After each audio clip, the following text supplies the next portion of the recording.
Okay, onthou julle ons het laasweek gekyk na reformatie so 'n bietjie nader, na die verskillende woorde, en dat veral die gedagtes wat deurgekom het, wil ek net vinnig vir u noem, is die gedagte van stryten, regheid, regop, standing, moving in a straight line, straightening, setting up, en so aan. Dit is veral die terme wat deurgekom het. Paulus sê vir die inhou, staan regop op jou voete, maak regheid paaie vir julle voete, en julle onthou, dit is veral hierdie konsep van regheid en straightforward. Petrus sê, toe ek sien die manne, Paulus, toe ek sien die ander apostels loop nie regheid in die waarheid van die evangelie nie, het ek hulle gekonfronteer. Regheid, dis daai woord, dis die woorde wat alles te doen het met orthos. Nou, ek wil met u praat oor die hindernisse vir reformatie. Ons het nou baie gepraat oor reformatie en jy weet wat dit werk en die gees van reformatie. En ek wil bietjie saam met u kyk na wat verhinder reformatie. Hoekom kan mense, 'n volk, en as ek nou praat van 'n volk, bedoel ek nie 'n etniese volk nie, ek bedoel 'n gemeente of 'n groep mense in een of ander aard. Hoekom kan hulle nie reformatie toepas? Hoekom kan hulle nie herstel bring nie? Hoekom kan hulle nie dinge regmaak en aangaan en groei en so aan nie? Wat hou vas? Nou goed, my eerste sin hierso, en ek wil dit gou vir u verduidelik aan die hand van skrifte. Ons is besig om dinge reg te maak vir die wederkoms van Jesus Christus. En ek dink u het nou al genoeg in die skrif gesien dat ons 'n aandeel het daaraan. Nee, God bring restaurasie, maar ek en jy is medewerkers van God. Ons het definitief 'n aandeel en iets om daarin te doen. En dis die beeld en die gees van Elia. Belangrik dat jy dit besef, die beeld en die gees van Elia.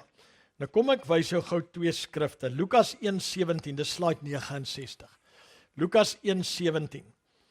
Hy profeteer nou, daar word geprofeteer oor Johannes die Doper. Daar word daar gesê, en hy sal voor hom uitgaan in die gees en die krag van Elia, om die harte van die vaders terug te bring tot die kinders, Maleagi 4:6, né? Julle onthou waarmee die Ou Testament afgesluit het, en die ongehoorsaames tot die gesindheid van die regverdiges, om vir die Here 'n toegeruste volk te berei.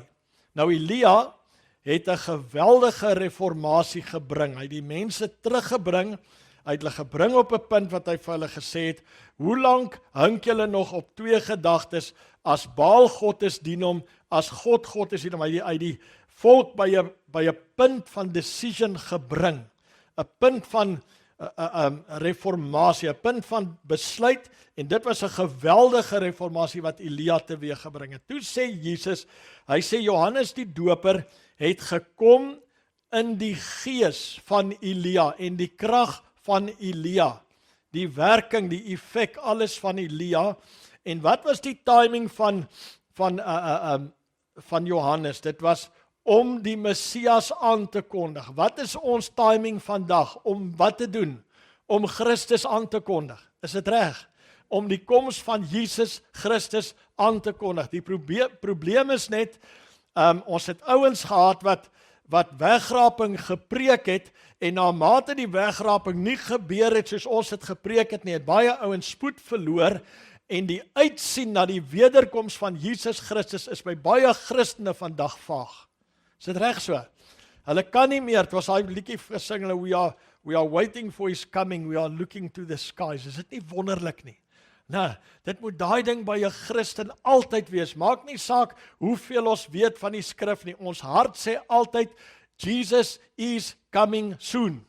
Jesus is coming soon, maar omdat ons verwagting verkeerd was, en ons verwagting nie ontmoet is nie, het ons soort van immuun geraak daarteen. Die ander woord vir dit is offense, maar dit wil ons nie hoor nie. Maar ons het in 'n sin offended geraak teenoor die goed, en ons steur ons nie meer daaraan nie, en ons ander ding is, en nou loop ek al om die kansel, ek gaan nou nog 'n keer omloop, ons totdat jou kop so maak, ons effek was, ons het in die plek daarvan het ons lief geraak vir die wêreld. Julle hoor wat ek wil sê. Christene het wêrelds geraak, lou geraak. Hulle het net soos die wêreld geraak, omdat ons absolute branding vir die koms van Jesus Christus, die wederkoms verloor het. Ek onthou, en dit is ongelukkig die syspoor waarop ons gesit is. Toe ek tot bekering gekom het ook.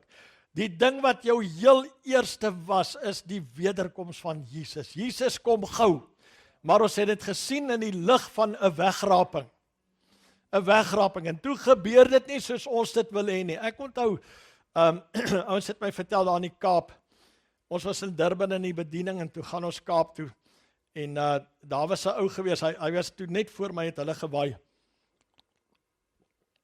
Hy het op die lughawe gewerk, hy het onthou julle die spoorwegpolisie. En die ou het tot bekering gekom, hy was so aan die brand vir die Here, jy kon met hom swys, hy was nou regtig, hy was so, en dan hy het na enige iemand toe gestap. Maar sy vraag is nie dit nie, hy stap sommer na oorseese ouens toe wat nou kom toer hierso, né, wat daar passasiers wat daar afklop die blad gaan, dan stap hy na hulle toe. Dan sê hy vra nie, do you know Jesus nie? Hy wil nou vra, het jy al gehoor van die wegraping? Hy sê, have you heard of the disappearance? Nodeloos om te sê, die ouens het hom gekyk of hy gek is. Maar jy sien, dit was ons fokus gewees. Die wegraping. En omdat dit nie gebeur het nie, het ons afgestomp geraak.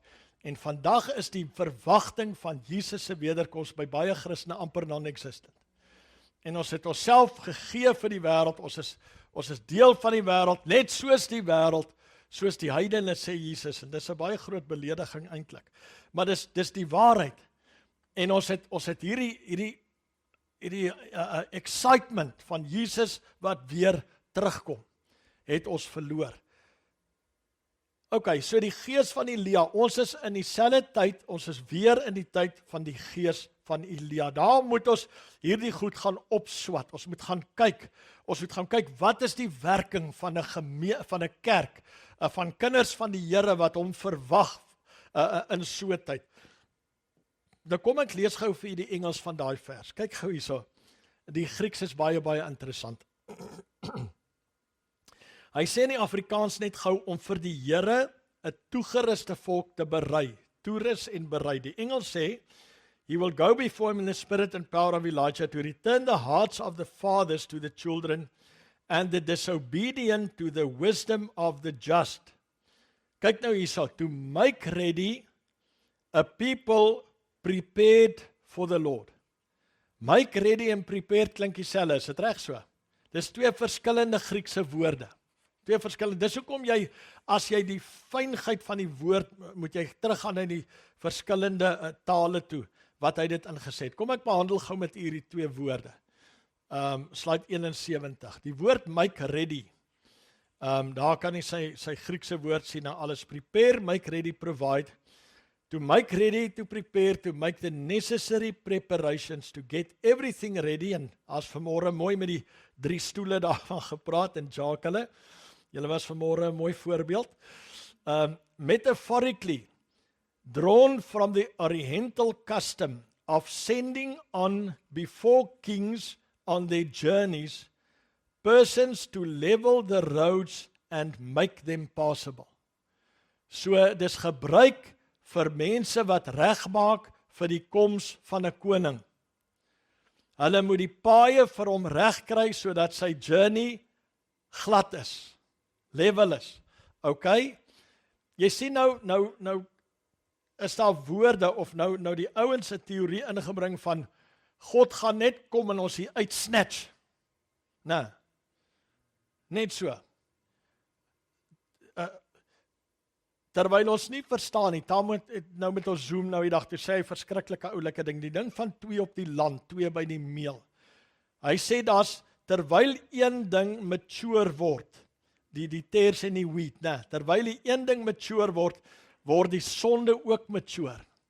Hy sê 2 word op dieselfde bed mature. Julle hoor, 2 word by dieselfde meel mature. Toe hy dit sê, toe nog ek, daar verstaan 'n ou mos die goed baie beter. Nou goed, so daar was die regmaak vir 'n koning en jy moet die paaie vir hom regkry. Prepare ye the way. Nou, ons ken daai liedjie ook. Kyk nou die volgende een. To prepare the minds of men. To give the Messiah a fit reception and secure his blessings. Wow. Soos wat ons die paaie vir hom gelyk maak, wat is hierdie paaie eintlik? It's preparing the minds of men. Die reformation van Elia in hierdie season is to renew the minds of people to expect the right thing and to receive the king correctly. Nou die ander woord, to make ready a people prepared for the Lord. Hier's die volgende een, prepared. Prepare, build, make, ordain. To furnish, equip, prepare, make ready of the one who makes everything ready for a person or thing. Kyk nou hierso, of builders to construct, erect, with the included idea of adorning and equipping with all things necessary. So, die manier hoe ons minds voorberei, paaie regmaak, is ons bou. Ons bou. As die Here die huis nie bou nie, daai bou beteken is die woord ben, wat beteken van bena afkom, die woord bena, to build and selfs to build in the family line. Ons bou generationally, ons bou reg, ons prepare, ons kry minds reg.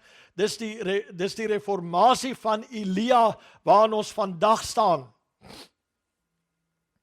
Okay, so ons build en ons construct en ons prepare the mind. Twee goed wat Elia en die gees van Elia gedoen het en wat ons in hierdie reformatie moet doen. Nou een van die goed wat hy sê, Lukas 3, is net die volgende een, hoor. En hy het gekom in die hele omtrek van die Jordaan en die doop van bekering tot vergifnis van sondes verkondig. Soos geskrywe is in die boek van die woorde van Jesaja, die profeet, Jesaja die profeet, waar hy sê, die stem van een wat roep in die woestyn, berei die weg van die Here, maak sy paaie reguit.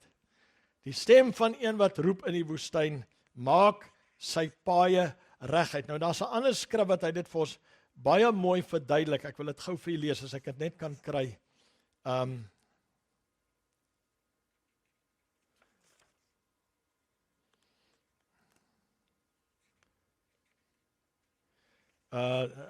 Wat hy hierdie ding nog mooier uitsit. Gee my net gou 'n kansie. Lukas 3 vers 3, slide 119. 119. En hy het gekom in die hele omtrek van die Jordaan en die doop van bekering tot vergifnis van sondes verkondig. Soos geskrywe is in die boek van die woorde van Jesaja die profeet, waar hy sê die stem van een wat roep in die woestyn, berei die weg van die Here, maak sy paaie reguit. Was dit dieselfde wat ons nou gelees het? Is dit? Okay. Maar in elk geval, hier's wat ek by wil kom. Vers 5. Elke dal moet opgevul word. Sê gou elke dal. Wow. En elke berg en heuwel wegsak, moet wegsak. En die kromdraaie sal 'n reguit pad word. En die skurwe plekke gelyk wee. En alle vlees, hier's die effek, alle vlees, sê gou alle vlees. All flesh shall see the salvation of God. Alle vlees sal die heil, die redding, die uitkoms, die saligheid wat God bring, sal die heil van God sien. Nou kom ons gaan terug na dit toe. Wat is die reformatie wat ons bring? Ons bring 'n reformatie waar ons die mind aanspreek, waar ons reg bou, waar ons principles inbou en hierdie ding behels. Hoe bou ons? Wat doen ons? Ons wil in elke lewe wil ons die dale opvul, want hierdie pad moet gelyk wees vir die koning. Ouens, kan julle sien wat hy bedoel? Die koning wil kom op 'n pad wat voorberei is. Met ander woorde, die koning wil kom vir lewens wat gelyk gemaak is. Dis waar die kerk gaan inkom voordat Jesus Christus terugkom. Ons gaan weer die effek moet hê waar mense wat hiernatoe kom, se lewens gelyk gemaak word. Jy kan dalk nou in jou hart sit en dink, jy's gonna take a mighty revival. Ek gee nie om wat dit vat nie, God gaan dit doen. Maar God het mense nodig.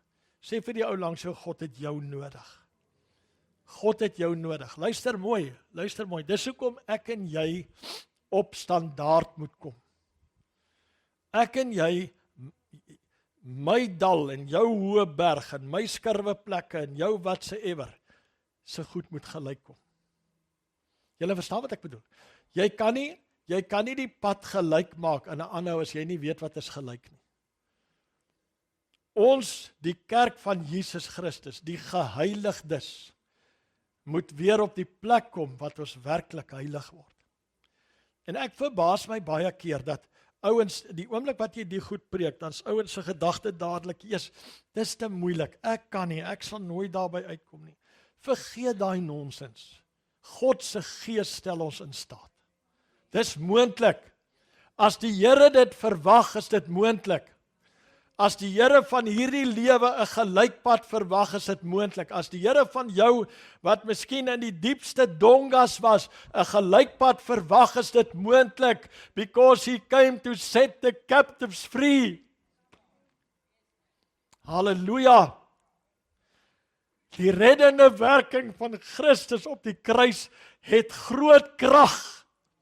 Dit het nog nooit sy krag en sy effek verloor nie. Die fout lê by ons. Want ons het ons eie saligheid begin oprig. Ons het begin, ons het amper, wat is die woord wat ek soek? Ons het amper begin ligsinnig raak teenoor die dinge van die Here. Dis waar, ouens, dis waar. Dis waar. Ons het 'n groot comeback om te maak. So, die dal en die hoë plek. Nou wat ek en jy moet doen, ons moet na die Here toe gaan. Vir die Here sê, Here, is daar 'n dal in my lewe? Want hierdie dal gaan nie die koning kan huisves as hy kom nie.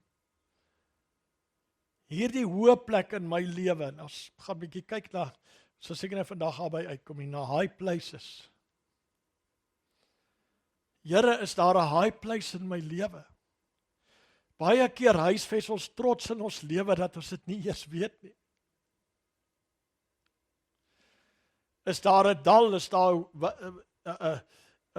'n berg, is daar 'n, wat noem hy nog, skurwe plekke en kromdraaie.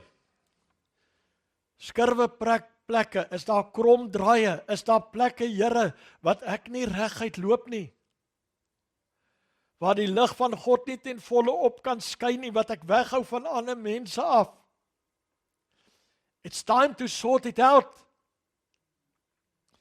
Hierdie is die roep vir heiligmaking vir die kerk, soos nog nooit van tevore nie. Hoekom?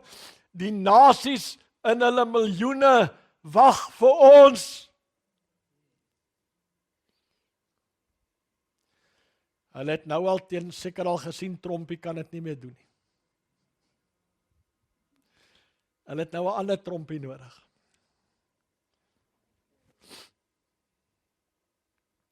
Weet jy, dis amazing, né? 'n ou kyk hierdie goed mos maar in die lig van die skrif. Nou sê Paulus, hy sê, wanneer hulle sê vrede en veiligheid, oorval 'n skielike verderf hulle.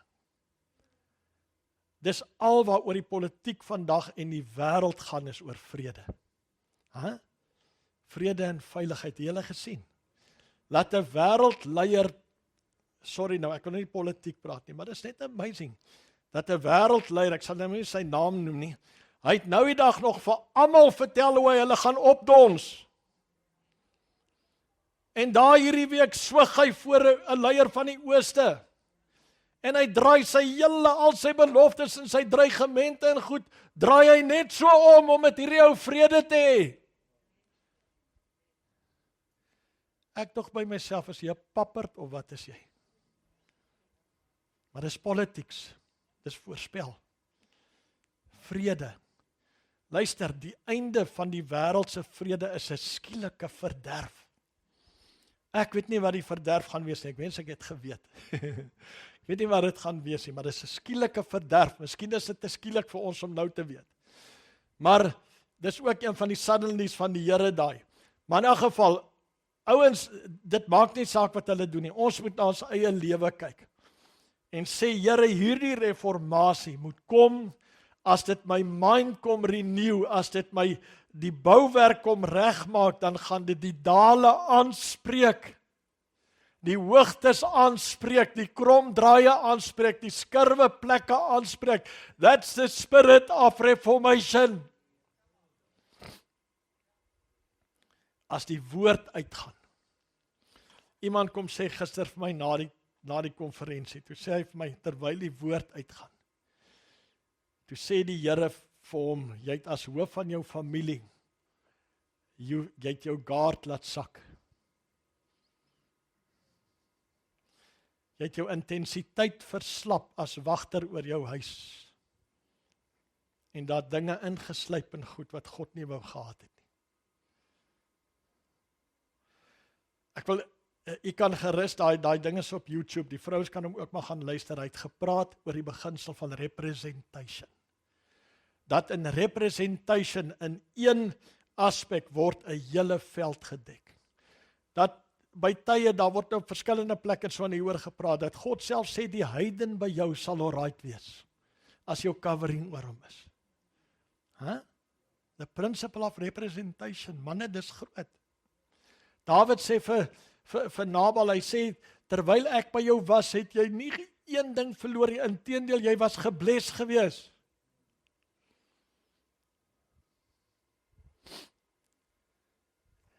Dis hoe die Here werk. Hierdie is 'n awesome season, dis 'n awesome gees, dis 'n awesome reformation.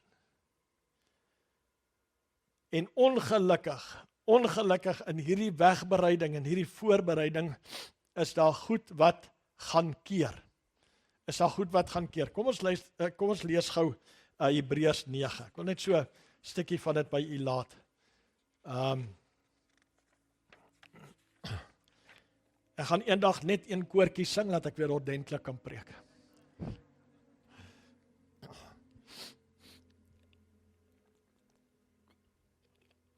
Hebreërs 9. Ons praat oor die hindernisse, né?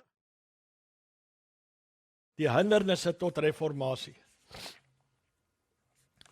En Hebreërs 9 is die enigste hoofstuk, of die enigste plek, waar die woord reformation voorkom.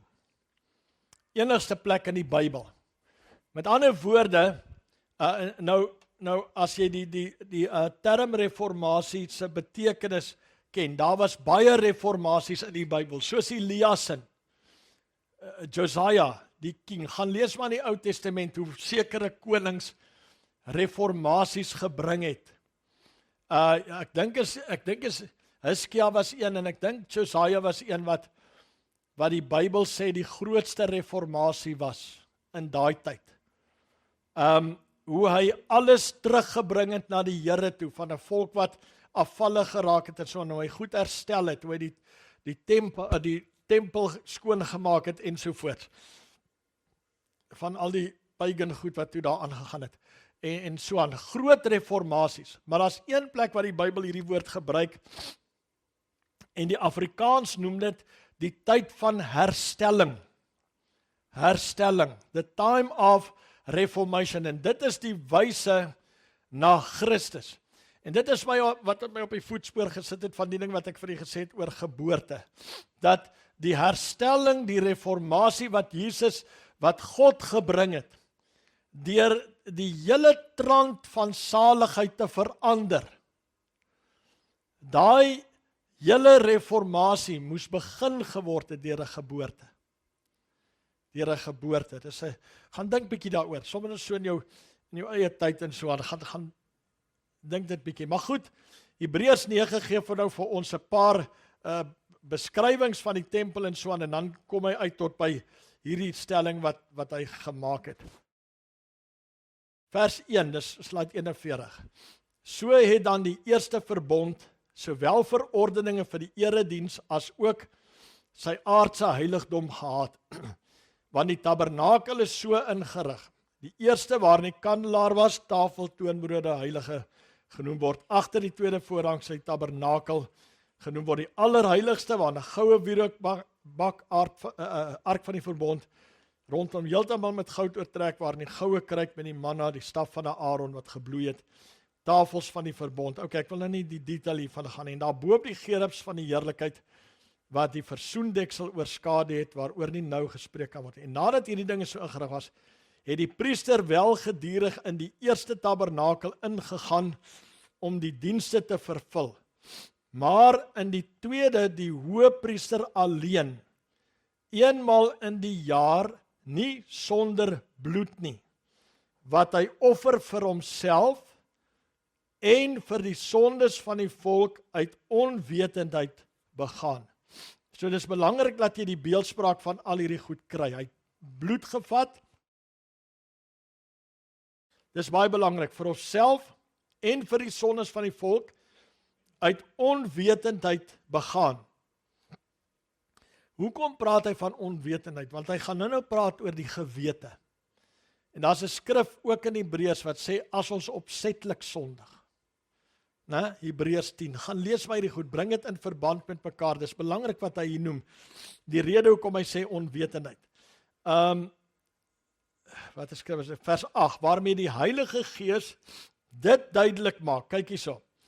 Dat die weg na die heiligdom nog nie geopen is, solank as die eerste tabernakel nog standhou nie. Okay.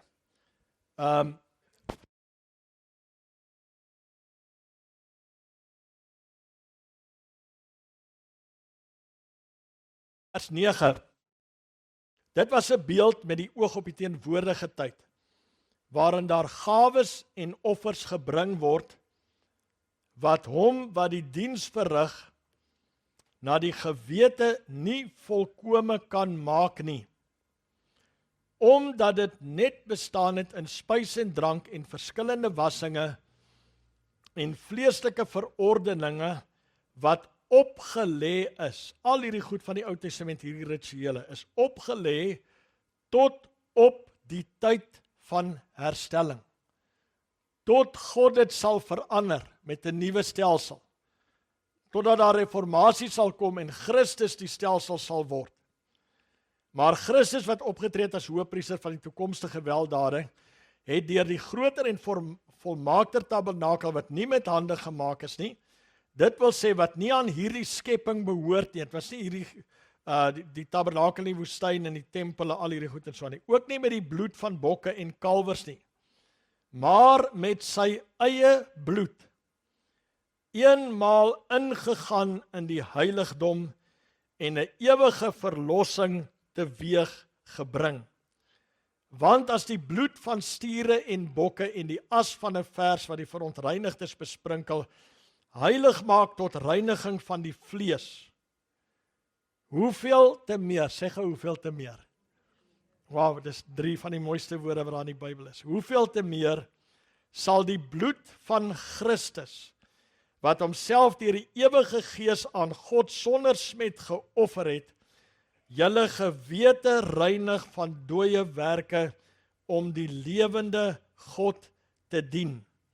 En daarom is hy middelaar van 'n Nuwe Testament, sodat terwyl daar 'n dood plaasgevind het vir die verlossing van die oortredinge onder die Eerste Testament, die wat geroepe is, die belofte van die ewige erfenis kan ontvang. Want waar 'n testament is, moet noodsaaklik die dood van 'n testamentmaker aangekondig word. Testament is geldig by sterf verval en agsien dit nooit van krag is solank as die testamentmaker nog leef nie. Daarom is ook die Eerste Testament nie sonder bloed ingewy nie. Want toe elke gebod volgens die wet deur Moses aan die hele volk aangekondig is, het hy die bloed van kalwers en bokke en so geneem en besprinkel. En gesê, dit is die bloed van die testament wat God met die oog op julle verorden het. En hy het ook die tabernakel, die gereedskap, al die goed met bloed besprinkel. Byna alles met bloed gereinig en sonder bloedvergieting vind daar geen vergifnis plaas nie. Nou kykie, dit was dus nodig dat die afbeeldinge van die dinge in die hemele deur hierdie offers gereinig moes word, maar die hemelse dinge self deur beter offers as hierdie. Want Christus het nie ingegaan in 'n heiligdom met hande gemaak, 'n teebeeld van die ware nie, maar in die hemel self om nou voor die aangesig van God vir ons te verskyn. Ook nie om homself dikwels te offer, soos die hoëpriester elke jaar in die heiligdom ingaan met bloed, wat nie sy eie is nie. Want dan moes hy dikwels gelei het van die grondlegging van die wêreld af. Maar nou het hy eenmaal, sê gou eenmaal, in die volëinding van die eeue verskyn, om die sonde deur sy offer weg te doen. En net soos die mense bestem is om eenmaal te sterwe en daarna die oordeel, so sal Christus ook nadat hy eenmaal geoffer is om die sondes van baie weg te neem, vir die tweede maal sonder sonde verskyn aan die wat hom verwag tot saligheid. So Jesus, daar was 'n ou verbond, die ou verbond, daar moes 'n dood van 'n testamentmaker gewees het. Wat was die dood gewees? God het dit vir sinnebeeld deur die dood van stiere en bokke, diere, sodat daar bloed kon vloei en het alles met die bloed besprinkel sodat dit sou reinig, en God het daardeur verklaar dat as julle hierdie goed doen en hierdie offers bring en dan dit gehoorsaam is, sal julle vergewe wees, sal julle rein wees. Maar die bloed van stiere en bokke kon nie die sondes van die wêreld wegneem in die sin van dat dit jou gewete kon reinig nie. So jy kon nie wedergebore word op die manier van die Ou Testamentiese offers bloot nie. Julle verstaan wat hy wil sê, né? So daai goed moes God verander, en toe kom hy en hy sê, okay, hierdie goed is 'n beeld, hierdie tafel en toonbrode en al die goed, dis 'n beeld, die bloed wat daar besprinkel is en so aan, dis 'n beeld van hemelse dinge.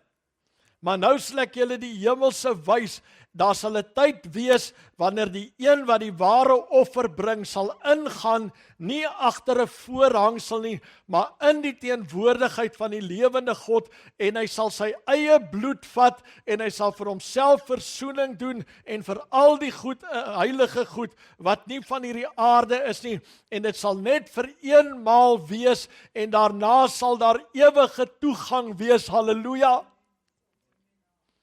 En nogtans gaan die ou stelsel nog net so aan.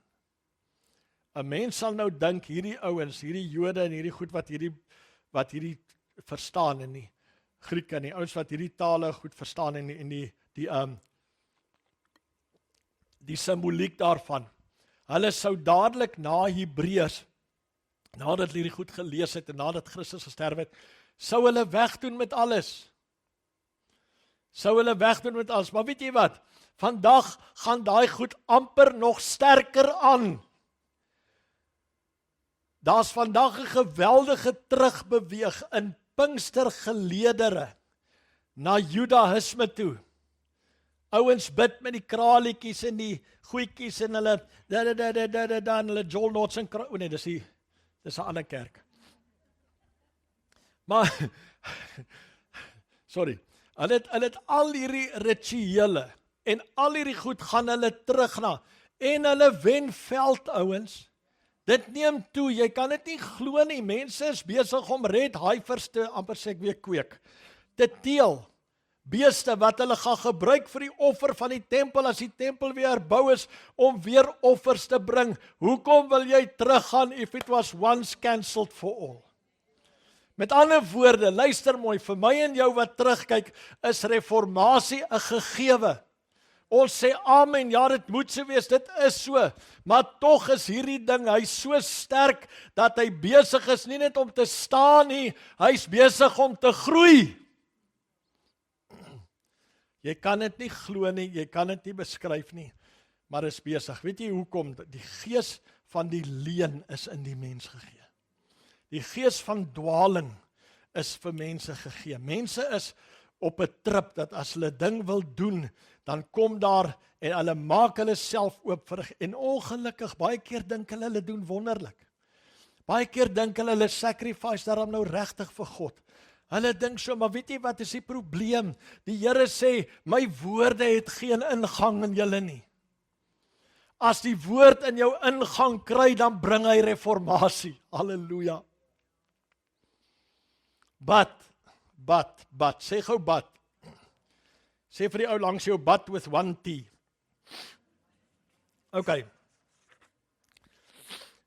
Kyk gou Hebreërs 9 vers.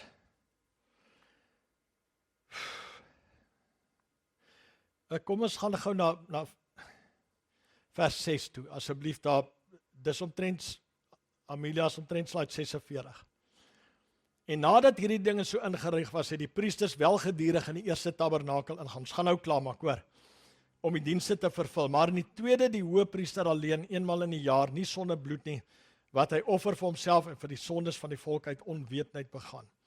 Waarmee die Heilige Gees dit duidelik maak, dat die weg na die heiligdom nog nie geopen is, solank as die eerste tabernakel nog standhou nie. Die weg na die heiligdom is nog nie geopen, solank die eerste. En weet jy hoekom is die kerk in so gemors? Want ons sit met twee goed wat nie saam hoort nie. Hallo? Ons sit met twee goed wat nie saam hoort nie. Hy sê die een kan nie kom, as long as die oldie still standing. Hy kan nie. En die mens het gesê, ons sal albei aan die gang hou. Ons sal albei sisteme aan die gang hou, ons sal albei bedryf. Paulus kom, hy sê, daar moet 'n punt kom wat jy vir die bondwoman sê, gaan. Sy en haar seun kan nie saam met die vrye erf nie.